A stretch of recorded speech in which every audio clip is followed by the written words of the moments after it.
Pessoal, eu acho que se ninguém se importar, eu vou tirar minha máscara para falar daqui, tudo bem? Estamos com uma distância considerável. E eu acho que o Sérgio vai captar melhor o som, porque parece que vai ter uma gravação, né, para outro grupo que vai vir.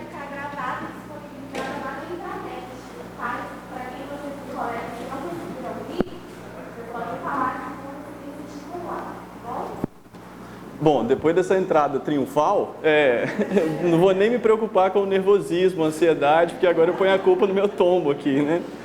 Eu estou tremendo porque eu quase caí, gente. Mas veja bem, a intenção... Obrigado, Raquel e os colegas que estão aqui, já encontrei com vários, né, que eu tive experiência de trabalho na Faminas, seja como professor, seja como colega de trabalho mesmo. E para mim, eu não estou dando aula na Faminas esse ano, né, de 2021 para cá. Então, essa experiência de poder encontrar com as pessoas, que para mim é tão satisfatória, eu estou tendo a oportunidade de ter um pedacinho disso aqui agora de novo. Então, agradeço a vocês por estarem me cedendo esse tempo e por terem comparecido, né, ter aderido ao convite do pessoal do RH para participar dessa atividade hoje. A minha intenção não é montar uma fala no modelo de uma aula, pessoal, mas muito mais próximo do modelo de conversa mesmo, né? Conversando com a Samara, que foi quem ficou responsável principalmente pelo convite, pelo contato comigo antes desse encontro, ela me passou algumas informações sobre o que a equipe acredita que seja importante trazer, né? Temas que são importantes trazer para essa conversa de encerramento de atividades, mas eu senti também uma abertura para a possibilidade da gente bater papo. Se sobrar um tempinho, eu estou prevendo aqui 30 minutos, no máximo 40 minutos de fala.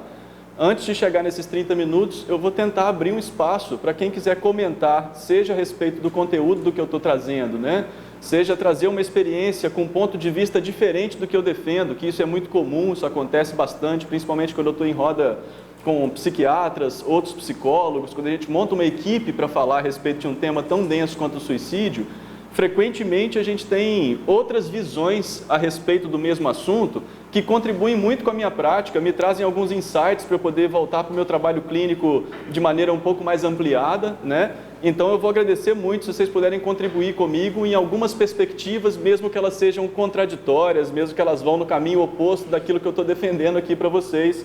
Eu acredito que, seja na faculdade, seja aqui dentro de um hospital, a nossa função é construir conhecimento juntos, para que a gente possa ir para a prática com um pouco mais de segurança e com mais eficácia, né? Alcançando os objetivos que a gente gostaria de alcançar. E isso não dá para fazer apenas lendo livros, referências bibliográficas ou a partir de uma única perspectiva. É na rede que a gente se resolve, é na troca de ideias que a gente se resolve. E isso tem muito a ver com o trabalho clínico, como que o clínico lida com a pessoa que tá apresentando ideação suicida ou comportamento suicida, né? Então fica aberto. No momento em que vocês quiserem interromper, a fala está aberta para vocês interferirem e construírem junto comigo esse momento, né? Bom, eu tive aqui em outras oportunidades, a convite da Raquel, da própria Samara também, né, para participar exatamente dessas atividades do Setembro Amarelo. Eu venho repensando ao longo dos últimos anos, pensando quais são as estratégias mais adequadas para poder lidar com essa campanha especificamente, que não é uma campanha igual às outras, que acontecem nos outros meses, né? A gente começa lá no Janeiro Branco, com a defesa da importância da preocupação com a saúde mental, e aí a gente vem numa sequência, cada mês, tentando chamar atenção para um problema de saúde pública específico do nosso território. Isso acabou se espalhando no mundo inteiro, tem essa prática de selecionar um assunto importante para aquele território para ser discutido durante um mês, e isso vem sendo feito com muita competência, com muita precisão da parte dos profissionais da saúde, mas há uma celeuma, há um conflito de ideias quando a gente está tratando do Setembro Amarelo especificamente, porque desde o finalzinho do século XIX, principalmente com a teoria do Emile Durkheim, que foi um dos primeiros autores a trabalhar de forma mais detida em cima do tema do suicídio, ele construiu uma ideia de que o suicídio ele tem uma perspectiva, ele tem um fenômeno associado a ele que ficou conhecido como contágio, né? Quem mora em cidade pequena sabe muito bem disso. Quando aparece às vezes ficou 5 anos sem ter um caso de suicídio numa cidadezinha pequena, Carangola, Tombos, onde eu cresci ali, Faria Lemos e tal. Às vezes passa muito tempo sem ter um caso de suicídio. Quando aparece aquilo é divulgado, as pessoas começam a falar um pouco mais de saúde mental, falar de depressão, falar de tristeza, desespero, isolamento, angústia, todos esses temas que são extremamente pesados para a gente poder lidar e que geralmente a gente está correndo, fechando os olhos, né, para essas temáticas mais existenciais. E aí é muito comum, isso já era percebido desde a antiguidade e foi muito bem estudado por Durkheim como um efeito sociológico da prática do suicídio, que quando acontece na comunidade, rapidinho, menos de um mês depois, começa a aparecer 2, 3, 4 casos dentro de uma mesma região. Já vi isso acontecer aqui na cidade de Muriaé, né, tentando prestar atenção se esse efeito de contágio, ele realmente faz sentido ser observado na contemporaneidade. E aí tem autores que tentam dizer que isso não é um dado que a gente possa se fiar por ele para poder pensar as nossas práticas de campanha. E tem outros autores que dizem que sim, que a gente precisa ter um cuidado, inclusive nas faculdades de jornalismo, de comunicação social, é um tema à parte, é um tema separado dentro do curso, como abordar dentro do jornalismo, por exemplo, a notificação de uma morte por suicídio. Você já deve ter percebido que geralmente os jornais não avisam qual foi a causa da morte quando ela está relacionada com o comportamento suicida, né? Jornal televisivo, jornal escrito, geralmente omite a causa da morte. A não ser esses jornalecos mais sensacionalistas que não estão muito preocupados com a ética profissional e aí fazem disso uma grande chamada de manchete para os curiosos irem lá e ficar procurando informações relacionadas ao caso, porque é coisa atípica, não é do cotidiano, né? Então gera muita comoção e o pessoal vai procurar informações a respeito disso. Esse efeito de contágio ficou conhecido como efeito Werther, né? Inspirado num personagem chamado Werther de um livro do Goethe do século XIX. E aí a gente está repensando as estratégias que nós utilizamos dentro da campanha do Setembro Amarelo, porque já tiveram alguns profissionais, por exemplo, que disseram que isso é interessante. Raquel, Samara, me desculpa fazer um pequeno desvio no nosso assunto principal, mas são informações interessantes que eu não tive a oportunidade nem de tratá-las de maneira mais detalhada dentro da instituição universitária, quando eu estava lá como professor, né? A gente nunca entrou mais em detalhes em relação a esse assunto. Tem alguns autores que estão questionando o modelo de campanha, que é um modelo importado do território norte-americano, que é um modelo muito próximo da publicidade, né? E a gente entende a necessidade de fazer publicidade sobre saúde mental, por exemplo, sobre exames invasivos, que as pessoas não gostam de se submeter a eles, sobre situações de pessoas que não têm muito espaço dentro da sociedade, como as mulheres, por exemplo, que têm a saúde negligenciada muitas vezes. É interessante pegar essa perspectiva da propaganda, da publicidade da propaganda, para constituir uma campanha dentro do campo da saúde. Mas com relação ao suicídio, sempre teve um cuidado muito grande. Espera aí, a gente não pode fazer propaganda na campanha do Setembro Amarelo, né? Não se trata de esmiuçar os detalhes relacionados com a experiência do suicida, né? Porque a gente sabe hoje em dia que não é apenas a notícia de que houve uma pessoa que se suicidou dentro de uma comunidade que produz o efeito de contágio. Isso está mais relacionado com a publicização dos detalhes de um caso de suicídio. O modo como a pessoa escolheu para morrer, o que ele estava enfrentando na vida. Todo estudante de psicologia sabe disso. O processo identificatório é quase que imediato quando a gente está fazendo matéria de psicopatologia, né? Falo isso pela minha experiência e já escutei os colegas falando disso aqui na Faminas também, né? Que quando começa a estudar o autismo, aí fala, ih caramba, eu ando na ponta do pé, eu acho que eu tenho alguma coisa do autismo, né? Olha a esquizofrenia, fala, nossa, eu tive terror noturno esses dias, né? A gente começa a se identificar com as psicopatologias que a gente estuda, isso é muito comum, né? Quando isso chega ao exagero, se transforma num problema grave para o praticante de psicologia, porque se você tiver, por exemplo, um clínico que está atendendo as pessoas, falando de sofrimento todos os dias, 8, 10 horas por dia, se você tiver esse recurso mal regulado, que é chamado de introspecção empática, que é a capacidade que você tem de pegar o sofrimento do outro e viver aquilo. Na verdade, não é que você traz o sofrimento de fora para dentro, você se coloca na cena da vida da pessoa, né? É mais um movimento de você se exportar para a vida da pessoa do que importar aquele sofrimento para a sua, né? Essa introspecção empática ela é problemática quando você está lidando com o sofrimento o tempo todo. É algo similar, parecido com esses efeitos de fobia que alguns profissionais da saúde, num sentido mais amplo, enfrentam quando a gente está falando de fobia de agulha, por exemplo, de injeção, fobia de sangue e tal, que faz com que o sujeito se desligue, né? Desmaia, baixa pressão e tal. A introspecção empática produz efeitos muito parecidos, quando o nível de sofrimento com o qual a gente está lidando é muito alto, né?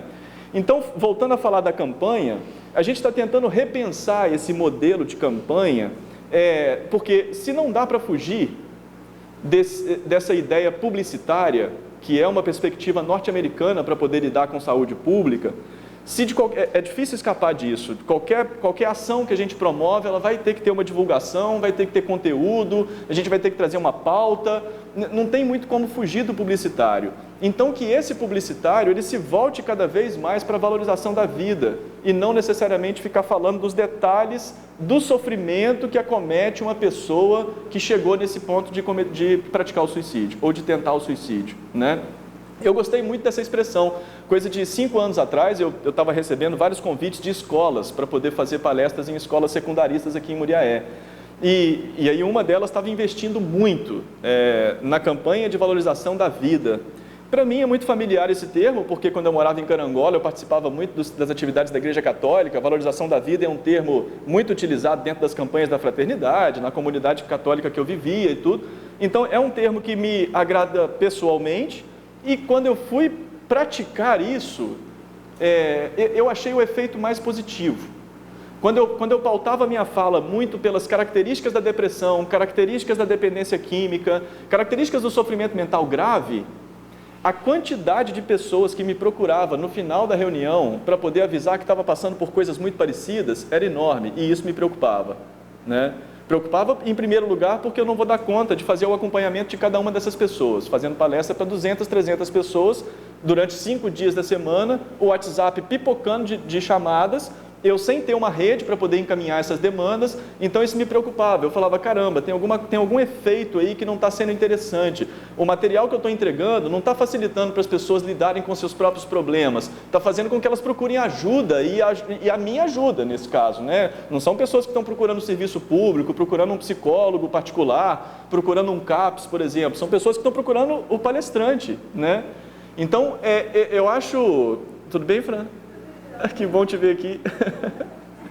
Então, eu tenho repensado como abordar esses assuntos com adolescentes e com profissionais de saúde, de forma que eu possa ter falas específicas para cada público. Por exemplo, a fala que eu vou fazer aqui hoje, eu não levaria para uma escola de 2º grau, né?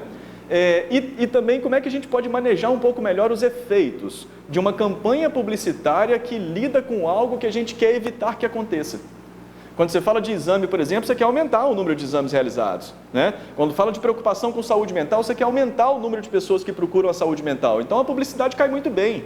Mas como que eu faço uma campanha que diz respeito a reduzir o índice de tentativa de suicídio e de suicídio propriamente dito, né? Suicídio qualificado. E isso não é fácil, seja para os psicólogos, psiquiatras ou para os publicitários e para o pessoal dos recursos humanos e do setor de cuidados paliativos e dos variados setores de um hospital que trabalham com esse modelo, né, de formação de pessoas. Não é fácil montar uma pauta, não é fácil montar uma fala a respeito de um tema tão complexo, né? Então eu estou fazendo uma fala específica para profissionais de saúde no seguinte sentido: eu sei que vocês não vão conseguir fazer clínica, porque eu acho que a pessoa que está sofrendo com depressão, e eu vou justificar por que eu estou falando dessas duas psicopatologias, depressão e dependência, não vou nem associar o químico não, mas depressão e dependência, vou explicar melhor. Pessoas que estão lidando com essas psicopatologias, eu sei que vocês não trabalham na clínica, vocês não estão recebendo pessoas para fazer um tratamento de saúde mental com mais tempo, com mais ferramentas, mas muitas vezes vocês têm que lidar nos corredores, no acompanhamento de pacientes, familiares de pacientes, né? Ou na vida pessoal de vocês, frequentemente aparece alguém que a gente não sabe muito o que fazer, não sabe o que dizer, né? Não sabe como conversar com a pessoa para facilitar a produção de uma saída e de reinvenção da vida, né? Então eu vou trazer uma fala que ela está baseada numa pequena experiência clínica que eu tenho tido depois de formado, né? Não são tantos anos assim, e as leituras que eu ando fazendo a respeito desse tema. Mas saibam, eu estou no meio de uma caminhada, eu estou no meio de uma travessia, eu não tenho nenhum conteúdo pronto e acabado para falar assim, pronto, essa é a forma que uma campanha de prevenção do suicídio ou valorização da vida, é assim que essa campanha tem que acontecer para ela poder produzir efeitos positivos. Estou pesquisando, estou investigando, estou trocando ideia com colegas sempre que posso. Uma vez por ano, obrigatoriamente, eu lido com esse assunto. Quando chega em setembro, frequentemente eu estou participando de rodas de discussão sobre isso, na psicologia, na psicanálise, na psiquiatria. Então, eu estou aqui para compartilhar algumas experiências clínicas, sabendo que vocês não vão atender clinicamente essas pessoas. Então, vocês vão precisar trabalhar com a ideia do encaminhamento. Ter a tiracolo informações suficientes para poder conseguir inserir uma pessoa que está apresentando um sofrimento mental grave, inserir essa pessoa dentro do sistema público ou privado de saúde da nossa comunidade. Eu não estou prevendo nem convidando vocês para poder conduzir o tratamento dessas pessoas. Isso também foi um problema das primeiras campanhas de valorização da vida, de prevenção do suicídio. Começaram a divulgar que a pessoa com ideação suicida, ela precisa falar sobre o assunto. Então, com muito bom coração, as pessoas começaram a abrir o seu Facebook, seu Instagram, o WhatsApp e colocar aquele recadinho assim, se você precisar conversar, pode me procurar que eu te escuto, né? É uma perspectiva interessante porque tem um humanismo, tem um amor muito grande na hora que você oferece um tempo para poder realizar essa escuta, mas essa escuta precisa ser uma escuta especializada, né? Não é qualquer escuta. É muito fácil a gente entender que para alguém conseguir provocar uma oratória bacana, produzir uma palestra interessante, a gente fala muito disso, né? Eu tenho dificuldade de falar, eu fico nervoso para falar, eu não consigo organizar as ideias para fazer uma palestra e tal. Quando se trata de fala, a gente entende que tem várias técnicas que você pode utilizar para facilitar a compreensão do público e para facilitar a tranquilidade com que você vai conduzir a sua fala. Mas quando fala de escuta, não. E olha que a gente tem uma boca só e tem 2 ouvidos. A gente opera muito mais com o ouvido do que com a fala. Mas a gente entende que a fala precisa ser pensada, mas às vezes quando fala de escuta a gente esquece que a escuta também ela depende de um trabalho de construção de uma escuta que é tão detalhado, é tão delicado quanto mexer com um bisturi ou quanto mexer com a língua para poder entregar palavras para as outras pessoas. Então eu não espero, é claro, que vocês se disponham a conduzir tratamentos de modo informal na internet ou na vida pessoal. Quanto a isso, chegou sofrimento mental grave perto de vocês, é lógico, é na rede que a gente se resolve. É você ter contato, né? Saber qual que é o número do CVV, por exemplo, né? Centro de Valorização da Vida, saber o número do CAPS da sua cidade, poder passar o número de um SAMU. Eu já tive que usar isso no final de uma sessão de psicoterapia. Primeira sessão, atendi a pessoa, fiquei 1h30 mais ou menos atendendo. No final da sessão, eu não tinha segurança de que aquela pessoa ia chegar até a casa dela. Ou, se chegasse, eu não sabia se ela ia voltar na próxima sessão. Não estava seguro disso ainda, não deu tempo para eu avaliar, a partir do tato clínico, qual que é o engajamento que essa pessoa tinha. Terminou a sessão, eu falei, olha, você me desculpa, nesse momento eu vou ter que tomar uma atitude um pouquinho mais drástica, espero que você compreenda, já tinha passado por um histórico longo de internações. Eu falei, eu vou precisar entrar em contato com o SAMU, porque eu não posso te deixar embora sozinho. Aí ele fica meio atônito e tal, estava muito medicalizado, em excesso até, né? Teve um trabalho para convencê-lo, mas não tinha alternativa, o SAMU estava me esperando. Eu desci com ele de elevador, estava me esperando no pé do edifício Prata para poder encaminhar essa pessoa para uma internação, mesmo que fosse a contragosto. Então, percebam, eu vou tentar dividir em tópicos aqui essa fala. O primeiro deles é o que fazer quando alguém me procura, relatando que está num estado tal de sofrimento que só a morte parece ser uma saída, né? Nós já caminhamos muito na história da humanidade para a gente poder jogar fora alguns benefícios do pensamento científico que a gente conseguiu construir. Então, saibam disso. Para lidar com o sofrimento mental, assim como para lidar com o sofrimento orgânico, a medicina ajuda para desgramar, ajuda muito, e não dá para negligenciar essa ajuda. Estou falando da psiquiatria, estou falando da neurologia. Um tratamento psicológico, ele prevê uma possibilidade de reconstrução da história de vida e reconstrução da personalidade de um paciente, né? É como se você estivesse morrendo para nascer de novo, dentro de um processo psicoterapêutico. E isso demanda tempo. O Sócrates falava lá na Grécia Antiga, Quem tiver pressa que vá embora, porque não se pode fazer filosofia olhando para a ampulheta, olhando para o relógio. Dentro do campo clínico psicológico tem um pouco disso. As pessoas perguntam, quanto que vai durar o tratamento? Para coisas estandardizadas, como a prática do coaching, por exemplo, ele consegue prever e tal. Falou, olha, com 12 sessões, 10 sessões eu consigo te dar o resultado tal. Numa prática responsável do campo da psicologia, você não consegue fazer essa previsão. Nem mesmo nas teorias cognitivas comportamentais, que tem uma perspectiva um pouco mais programada. Mas você não sabe qual que é a velocidade do passo daquele paciente. Você não sabe quanto tempo que demora para você poder misturar alquimicamente certos elementos e colaborar nesse processo de reinvenção de si que o sujeito vai precisar passar. Então, muitas vezes, nós precisamos utilizar recursos um pouco mais diretos na redução do fogo dos sintomas, né? Não adianta eu querer conversar com uma pessoa que está num estado melancólico, querer trocar ideia, pedir para ela falar, se ela não consegue reagir quase a estímulo nenhum na realidade dela. Não adianta eu querer entregar conteúdos, e isso, Samara, eu vou pegar um detalhe do e-mail que você me mandou para chamar atenção para um aspecto, repetindo algo que eu já falei no começo. Uma das frases ali que a gente, na nossa troca de ideias, foi assim, talvez seja interessante levar um pouco de informações sobre como lidar com a pessoa que está pensando em suicídio, porque muitas pessoas não sabem o que dizer, não sabem o que falar. Eu já começo por aí. O problema não é saber o que dizer, mas é saber como escutar. Esse é o X da questão. Os colegas que foram alunos aqui na Faminas já devem ter me ouvido falando disso, né? Muitos estagiários, quando vão para a clínica, falam assim, eu não sei o que eu vou falar na primeira sessão. Eu falo, já começou mal. Tipo eu, caindo aqui. Se você vai para o consultório, pensando o que você vai falar, você já botou uma pedra no meio do caminho. Você botou um obstáculo no meio do caminho. Você está voltando a sua atenção psíquica para outra coisa, que não é para a ferramenta que você vai ter que utilizar, a escuta. Tem como eu treinar uma escuta ativa. E para poder fazer escuta ativa, muitas vezes eu falo. Mas eu falo para poder relançar o discurso do paciente. Eu falo para fazer ele continuar falando. Vocês devem já ter percebido isso, inclusive em filmes, em intervenções que bombeiros fazem com pessoas que estão prestes a pular de uma ponte. A gente fica pensando que ali tem uma estratégia de negociação. Gente, a coisa é mais simples do que a estratégia de negociação. É relançar o discurso do paciente. Fazer com que ele continue falando. Seja para ele poder ser pego às pressas por um bombeiro que passou despercebido pela pessoa que está tentando suicídio, seja para ele mesmo produzir a possibilidade de rever a decisão que ele está prestes a tomar. Mas é relançar o discurso do paciente, né? Essa escuta ativa, então, ela precisa de uma certa habilidade que depende de você suspender as suas identificações. O que significa isso? Suspender as decisões que você tomou na sua vida para poder lidar com o mal-estar. Cada um tem que construir a sua própria maneira de ser salvo.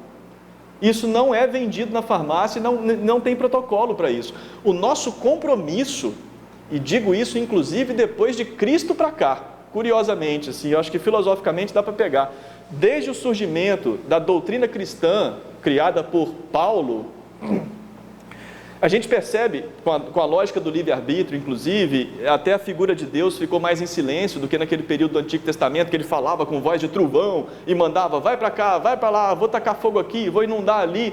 No Novo Testamento, Deus fica um pouco mais em silêncio, se retira, pensem isso simbolicamente, por favor, né? Ele fica um pouco mais em silêncio e entrega a possibilidade de tomada de decisão. O seu caminho é você quem faz, eu estou aqui se você precisar. Ore que a porta pode se abrir, mas eu não vou ficar interferindo no seu destino de maneira objetiva, não. E aí Cristo coloca algumas máximas, talvez uma principal que Paulo captou muito bem e por isso deu conta de criar uma nova tradição cultural, que é a proposta do amor. É pela via do amor, escuta-se, caridade, é pela via do amor e da caridade que a gente encontra a nossa salvação. Voltando ao tema, cada um tem o compromisso de produzir a sua própria trajetória em relação a como ser salvo. Estou falando ser salvo, ser feliz, ter bem-estar, encontrar uma possibilidade de transitar no mundo sem tanto sofrimento. Cada um que encontre a sua. No momento que você vai escutar uma pessoa que está falando de ideação suicida, no mínimo se espera que você suspenda as suas, que você deixe elas de lado naquele momento. Não adianta, vocês não fazem ideia do quanto que faz raiva numa pessoa que está prestes a morrer e alguma coisa nela vai precisar morrer. Se ela quiser nascer de novo, alguma coisa ali vai ter que perecer, né? Eu não ignoro isso, eu levo a sério a fala dos meus pacientes, quando eles falam comigo que não tem outra saída. Eu preciso morrer e eu quero morrer, eu levo isso muito a sério. Claro, tentando dissolver isso e entender se é o todo que precisa morrer, ou se é uma parte desse sofrimento, uma parte da sua história que prescreveu, que não cabe mais, que precisa deixar passar. Então, nesse momento de conversar com uma pessoa com ideação suicida, a gente suspende nossas identificações. Faz muita raiva você ficar falando assim, pô, vão na igreja que eu estou frequentando no final de semana, ou então, pensa nos seus filhos. Pensa nos seus filhos que estão em casa, a sua esposa, pensa no sofrimento que as pessoas vão ter. Ou então, olha, tentativa de suicídio é crime, você pode ser processado depois juridicamente, ou você vai para o inferno se você morrer dessa forma, eu vou sofrer muito se você for embora, né? Não faz sentido algum para uma pessoa que chegou no fim da linha pensar justamente em coisas que perderam completamente o valor para a vida dela. Esse que é o problema dela. Ela não consegue encontrar prazer mais na brincadeira com o filho, não tem prazer mais na relação com a esposa, com o sexo, com a bebida, com os amigos. É exatamente esse que é o problema dela. Aí você começa a lembrar o que ele perdeu, você começa a lembrar o que não faz sentido para a pessoa. Ou seja, não é pela perspectiva do falar demais, que é uma coisa que eu preciso cuidar em mim todos os dias, porque quando eu trabalho com a clínica, eu não sou professor, eu preciso passar por um trabalho quase que de camisa de força para poder calar a boca, né? E eu sei o quanto que é difícil a gente fazer isso nas nossas relações interpessoais, né? Lembrem que ao lidar com uma pessoa com ideação suicida, nós estamos falando de escuta ativa e não de falar ativamente. Esse é um detalhe e pretendo entrar numa especificidade dentro desse assunto, mas eu estou percebendo que eu não terminei o anterior. A ciência já evoluiu de tal forma que a gente tem recursos bem rápidos e bem limpos para produzir o apagamento do fogo de um sintoma psicológico agudo, grave. A utilização de psicofármacos tem sido cada vez mais interessante. Se fosse 20 anos atrás, 30 anos atrás, realmente tinha aquela coisa de sentir muitos efeitos colaterais com os medicamentos que a gente tinha. Hoje nós temos uma variedade imensa de antidepressivos, antipsicóticos, benzodiazepínicos, hipnoides. Nós temos classes variadas de medicamentos e tipos variados de substâncias. E aí eu ainda escuto no consultório muitas pessoas falando assim, não, remédio eu não quero, medicação eu não quero, eu quero tentar por outra via, né? E eu fico pensando, meu Deus do céu, se uma pessoa tiver febre, queimando, 40 graus de febre, aí eu falo por mim, eu não sou daquele partido que vai falar assim, não, deixa que o corpo dele está reagindo. Pelo amor de Deus, pega paracetamol, já tem, dipirona, liga para a farmácia, né? Eles estão entregando. Nós chegamos nessa altura do campeonato, século 21, chegamos nessa altura para ter que botar o meu corpo para enfrentar uma febre gente, eu não faria nenhuma chacota com a homeopatia, com a fitoterapia e com outras alternativas de tratamento. Tem muita coisa interessante, mas na hora que o bicho está pegando, se você tem uma alternativa segura, tipo a coisa da vacina aqui agora, né? Ô, gente, a vacina chegou, vamos tomar vacina, pelo amor de Deus, né? Se você tem uma alternativa segura para poder produzir o apagamento do fogo de um sintoma psicológico grave, eu acho uma ignorância tremenda a gente não utilizar. E aí eu recebo pessoas que às vezes eu gasto 1 mês, 2 meses, para poder trabalhar com essa pessoa a possibilidade dela procurar um psiquiatra, dela passar por uma sessão e realmente tomar uma medicação para conseguir, inclusive, sustentar o processo terapêutico, porque aí diz respeito mais a quem eu sou, o que eu quero, como que eu conto a história da minha vida, quais são os elementos da minha história que eu não estou conseguindo enxergar direito, que eu preciso reinterpretar. Isso vai precisar de tempo e vai precisar que o sujeito esteja minimamente conseguindo dizer sobre si, e tem determinados tipos de sofrimento que não permitem que isso ocorra. Então, telefones de serviços de saúde que fazem acolhimento de urgência e emergência são fundamentais para a gente poder ter no bolso, na carteira, no celular e encaminhar a pessoa. Isso é um trabalho de acompanhamento, né? Não é só talvez passar o telefone, mas é fazer o contato, saber se procurou, se foi bem atendido. Nós sabemos que nem todo CAPS funciona muito bem, nem todo PSF funciona muito bem, o BS, né? Funciona muito bem. Então você vai ter que acompanhar, se é uma pessoa próxima, um parente, um amigo, acompanhar, mandando mensagem, fazendo ligação, muitas vezes comunicando com a família se você acha que o sujeito está correndo risco de vida, você tem o direito seja como psicólogo ou não, você tem o direito de procurar pessoas que estão numa posição de responsabilidade por aquele sujeito, um pai, a mãe, o irmão, a tia, e comentar, falar, olha, eu estou quebrando aqui um acordo que ele pediu para eu não contar para ninguém, mas eu estou contando porque eu estou achando que a pessoa está correndo risco e a gente precisa ficar um pouco mais atento. Veja, seja via da medicação psiquiátrica, eu estou falando disso como sendo uma indicação de um profissional, seja a rede de saúde de uma cidade, prestem atenção que a gente está falando de, numa relação com um paciente, com uma pessoa que está com a ideação suicida, eu preciso construir alguns fios para poder servir de amparo para esse sujeito reconstruir sua caminhada. Eu não vou entrar nos detalhes filosóficos e psicológicos relacionados a isso, mas, gente, desde que existe a espécie humana, Homo sapiens sapiens, inclusive Margaret Mead, isso é muito divulgado nas redes sociais, né? Margaret Mead, que é uma antropóloga, ela conta que a cultura humana surge no momento em que uma pessoa que teve uma fratura de fêmur não morreu por causa dessa fratura. Isso significa que ele teve ajuda, isso significa que tinha uma comunidade no entorno dele, ele foi cuidado, alguém arrumou comida para ele, alguém protegeu do frio, protegeu dos predadores e ele conseguiu produzir o processo de recuperação dessa fratura desse fêmur. Então pensa bem, todo sofrimento orgânico ou psíquico, ele vai passar, mais cedo ou mais tarde, pela reconstrução dos fios que ligam esse sujeito à comunidade. É na comunidade, é na rede que a gente se resolve. Então fazer esse contato com a família, com os grupos de amigos, com os profissionais e acompanhar se essa pessoa realmente achou um caminho para poder reestabelecer os seus contatos sociais, isso é fundamental. Então nós estamos falando de recurso à psiquiatria, e esse recurso ele pode ser feito inclusive via SAMU. Nós estamos falando de reintroduzir o sujeito no sistema de saúde da nossa comunidade, refazer os laços, às vezes pode ser até um laço religioso. Não seu, né? Não você contando que a religião salvou a sua vida, mas se naquela vida, naquela pessoa tem um histórico de estabelecimento de contato, de prática religiosa, por que não reativá-lo no momento em que esse sujeito está sofrendo dessa maneira tão grave? É algo que parte da vida dele para a própria vida dele. E qual que é o nosso interesse? As orações vão salvar essa pessoa? Não necessariamente. A nossa discussão não é teológica, mas é o reestabelecimento do laço social que permite que esse sujeito comece um processo de reinvenção. Tudo bem até agora, gente? Samara, ok? Quanto tempo que eu tenho? Só para poder regular a próxima parte aqui. São 3 horas agora? Ih, já está na hora. Daqui a pouquinho eu tenho que voltar para o consultório. Veja, então, coisas que vocês já sabem, mas eu faço questão de trazer. A psiquiatria está sendo muito bem sucedida na medicalização do sofrimento grave, estabelecimento de rede e escuta ativa. Entrar um pouquinho mais em detalhe da escuta ativa. Escuta ativa é aquela que o interlocutor consegue fazer perguntas sobre as coisas que atravessam a vida desse sujeito. Pensa bem, gente, vida amorosa é um atravessamento, é um troço que me corta.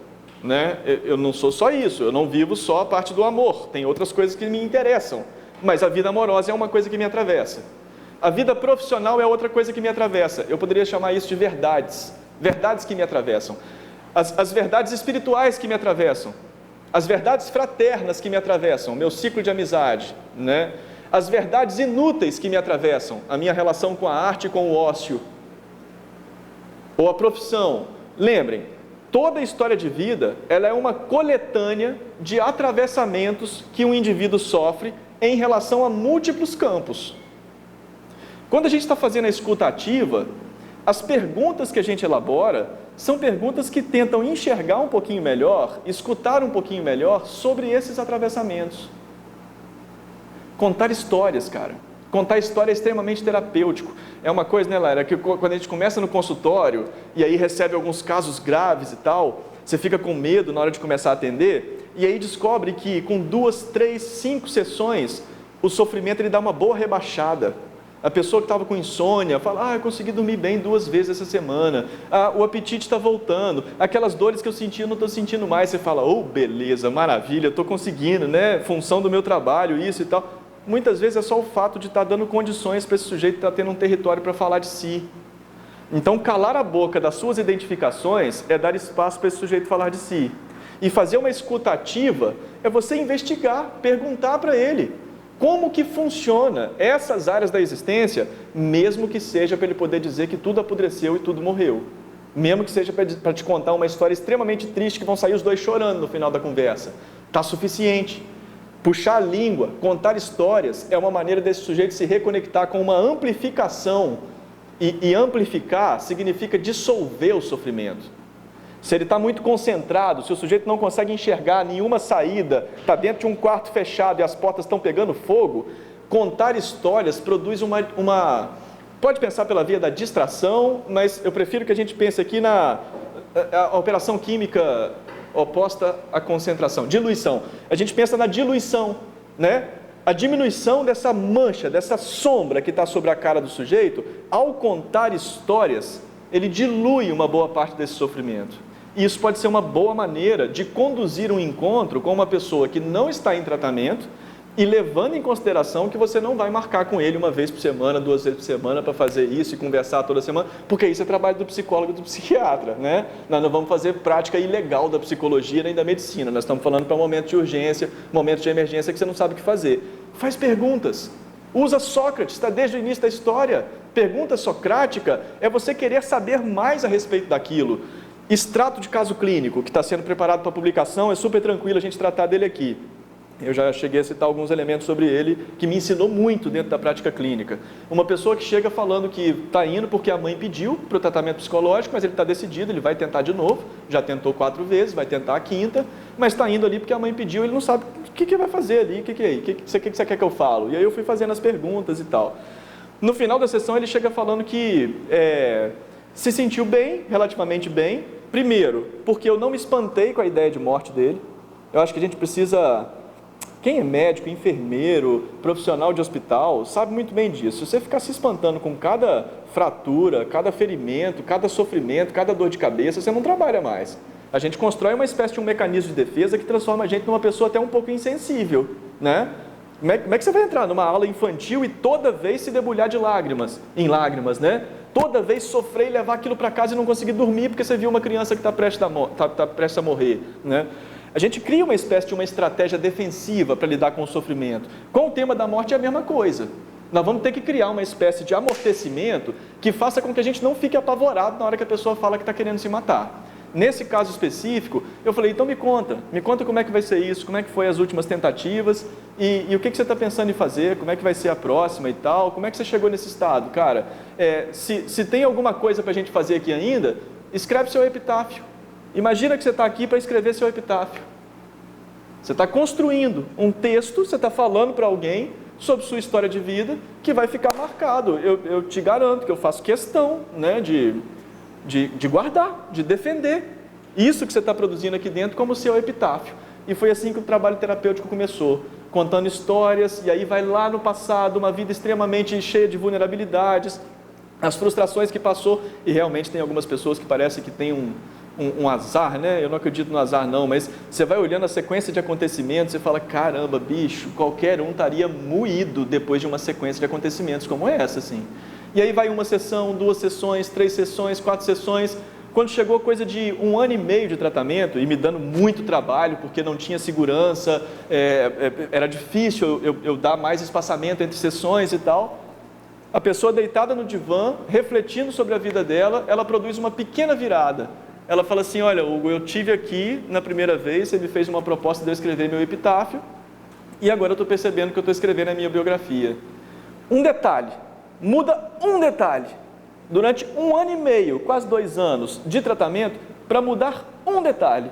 Essa história que eu estou contando não é para entregar o meu sentido existencial e poder ir embora. É para eu poder entregar a minha biografia e continuar a minha vida a partir dela. Nesse momento eu começo a relaxar, a tranquilizar e saber que eu posso espaçar as sessões um pouco mais, que eu posso dar algumas sugestões de reestabelecimento de contratos profissionais que a pessoa estava evitando. Essa virada, ela só se faz por uma escuta atenta, empática, cuidadosa e que leva em consideração o fato de que as pessoas são atravessadas por múltiplas verdades. Qual que é o seu posicionamento político? Em quem que você votou nas últimas eleições? O que você pensa disso? O que você está achando da situação da saúde no Brasil? Qual que é o time que você torce? E os amigos, onde é que eles estão? Está todo mundo meio lascado aqui também e tal? Ou o pessoal já foi embora? São perguntas que estão tentando fazer com que o sujeito construa uma diluição daquele sofrimento que está chamando a atenção, e isso é uma espécie de olho da medusa, que petrifica qualquer um. Quando o sofrimento está muito próximo da minha cara, eu não consigo me movimentar na vida.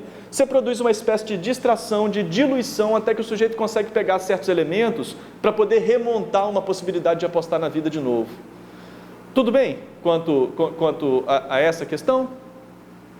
Medicação, acabar com o preconceito.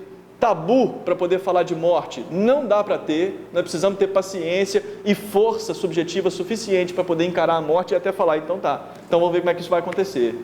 Se chegou no fim do limite, eu estou aqui para bancar junto com você a possibilidade de a gente conversar sobre isso.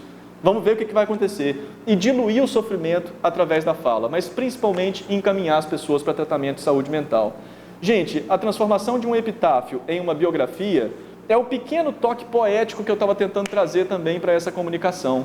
A gente fala de psicólogo como sendo do campo científico, medicação é do campo científico, a escuta ativa é do campo científico, mas a obra de arte que uma pessoa pode produzir ao sair de uma experiência de intenso sofrimento é uma das coisas mais gostosas, prazerosas e interessantes que a gente consegue observar na vida. Eu acho que esse aqui é o gozo que me sustenta no trabalho com a psicologia. É essa que é a satisfação, mais do que a parte financeira, social, essa coisa toda.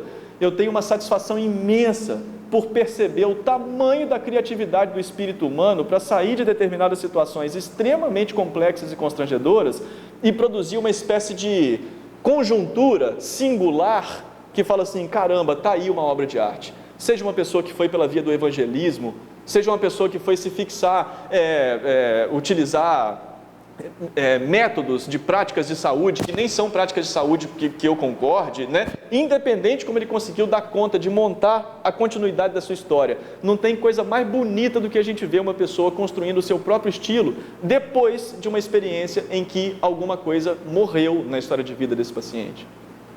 Tudo bem? Isso no fim das contas é a gente ter um pouquinho de sabedoria para poder calar as nossas identificações e poder escutar um pouquinho mais o outro e como é que ele chegou até esse estado de sofrimento mental. Alguém quer comentar alguma coisa? Ou discordar de algum argumento? Tem alguma coisa que vocês acham que seja necessário desdobrar aqui, gente?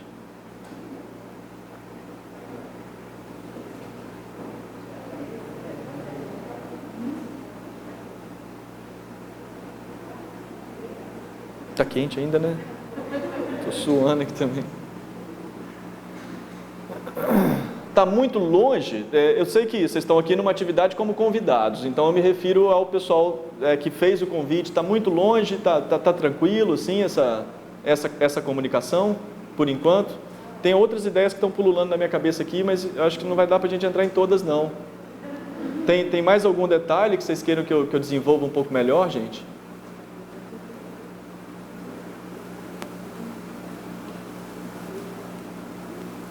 É isso? Então lembrem de uma coisa, o suicídio, assim como a paraplegia, por exemplo, é um troço que está desde o início da história da humanidade e muito provavelmente não vai acabar tão cedo. Nós vamos precisar criar estratégias de contenção dos índices alarmantes de suicídio que a gente tem na sociedade contemporânea, porque isso nunca se viu na história da humanidade. Então tem fatores sociais e econômicos que precisam ser cuidados. Quando eu falo de encaminhamento, tem assistente social para encaminhar, não só o psiquiatra e o psicólogo, né? Assistente social, prefeitura da cidade, setores que podem colaborar com o sujeito para poder se recolocar no emprego, no trabalho. Lembrem que um dos determinantes do suicídio são os fatores sociais e econômicos, né? Outro fator do suicídio são as questões biológicas. E aí eu chamei a atenção no início da fala para depressão e dependências. Eu estou colocando dependências e não completando com a palavra química, porque a pior dependência que eu vejo hoje é a dependência de eletrônicos, celular. Vocês não fazem ideia, gente, como é que as pessoas estão preenchendo aqueles questionários que a gente aplica de dependência. Às vezes a gente pensa no cigarro, que é um dos piores, na minha visão, assim, né? Tipo, substâncias como crack e tal.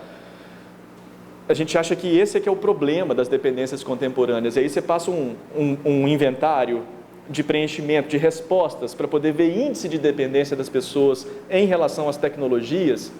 As pessoas se assustam porque estão batendo de 9 de 10, 9,5 de 10 de preocupação de dependência. Só que é o marido, é a esposa, são os filhos, todos dentro do mesmo grau de dependência, então ninguém consegue enxergar que aquilo se trata de uma dependência tão grande quanto uma dependência de uma pessoa que está fumando um cigarro atrás do outro, né?